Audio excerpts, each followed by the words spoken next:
রাজু তাড়াতাড়ি চল, আমাদেরকে তো স্কুলে যেতে লাগবে। আরে মা দাঁড়াও দাঁড়াও, ওইখানে তো একটা প্যান্ট পরে আছে, আমি ওটা নিয়ে নেই। আচ্ছা ঠিক আছে, এখন তাড়াতাড়ি চল। এই যে অটো দাঁড়ান। আরে ভাইয়া ওই যে মডার্ন স্কুলে যাবেন? হ্যাঁ হ্যাঁ যাবো, তাড়াতাড়ি বসে পড়েন। এই যে ভাইয়া একটু সাইডে চাপেন না। হ্যাঁ হ্যাঁ একটু সাইডে চাপেন। এই যে রাজু তাড়াতাড়ি চল, আমাদের তো আজকে লেট হয়ে গেল। না কোনো একটা তো কিছু করতে লাগবে। আরে এই লোকটা এইভাবে তাকাচ্ছে কেন, কিছুই তো বুঝতেছি না। একটু হাতটা ধরার চেষ্টা করি তো। আরে কি ব্যাপার, এই লোকটা এমন করতেছে কেন? রাজু তুই মাঝখানে বসতো বাবা, এবার হাতটা তো পিছন দিয়ে ধরবো। এই তো ধরে নিলাম। আরে সরেন তো। ওরে বাবা আমি তো চমকে গেছি, কেমন করতেছে এই লোকটা। কিছু একটা তো আমাকে করতে লাগবে। এই পাশ দিয়ে দেই। উরি বাবা, কাবা ঘরের দিকে তাকালেই নাকি সব গুনাহ মাফ হয়ে যায়। হে আল্লাহ, যে আমার ভিডিওটা দেখে লাইক এবং সাবস্ক্রাইব করে দিবে তাকে একবার হলেও কাবা শরীফে যাওয়ার তৌফিক দিও।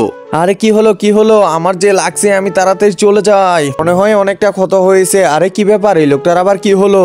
তোমরা কিছু করলা নাকি? আমি এই কলম দিয়ে ওকে গুতা মারছি, আমার মাকে ডিস্টার্ব করতেছিল।